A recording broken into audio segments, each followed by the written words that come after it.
choices. How do we make choices?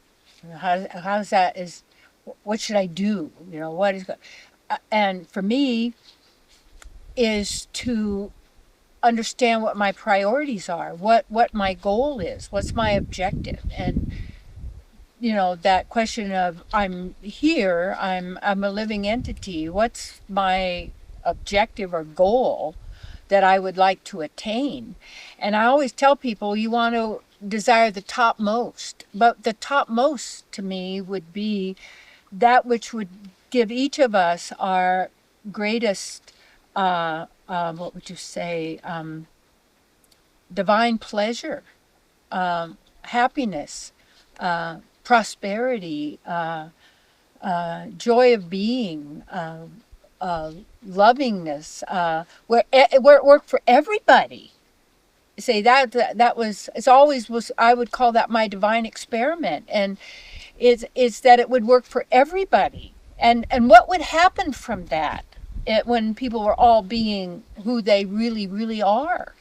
So in choices, I have to look at, it might be something is immediate sense gratification, but to do that is not going to help me attain what I really want.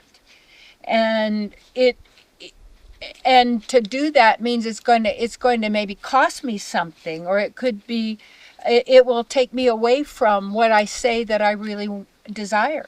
So then you would say, well, maybe that chocolate bar right there looks really good, but it's really bad chocolate and it's got all kinds of other stuff in it. And that you're going to put that into the temple of the living God, the living goddess. That's your offering in the temple to the God, the divine being, that who is your partner and beloved, who's with you all the time and loves and adores you. So it's that sense of only the best. And only the best in everything doesn't mean the car, the plane, the stuff. People think topmost means topmost thing, material thing. And one of the things that really made a difference is when I first went to India. And I have some TV shows of that still, of going to India, and that the people were happy. The children were happy, and there was family and everything. They didn't have anything in so many places because, whatever. And that wasn't always that way. The culture was beautiful. But anyway, they were happy. And I thought, oh my gosh, it shifted my whole experience of money, or what people call wealth. And to me, the real wealth, first of all, that we are caretakers of the wealth on this earth.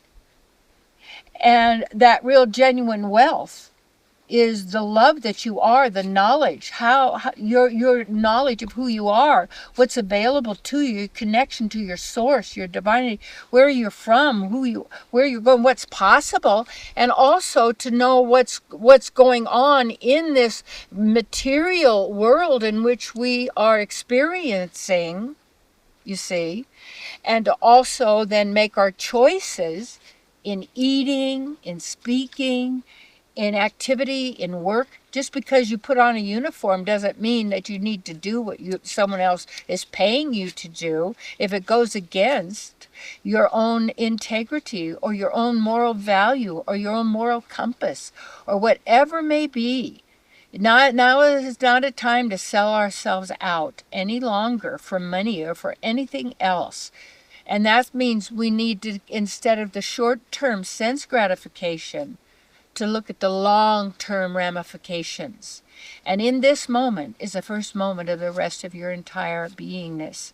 Choose now, and for each moment, how you choose to be, honor yourself, trust yourself, do that which is, is good for you and good for all.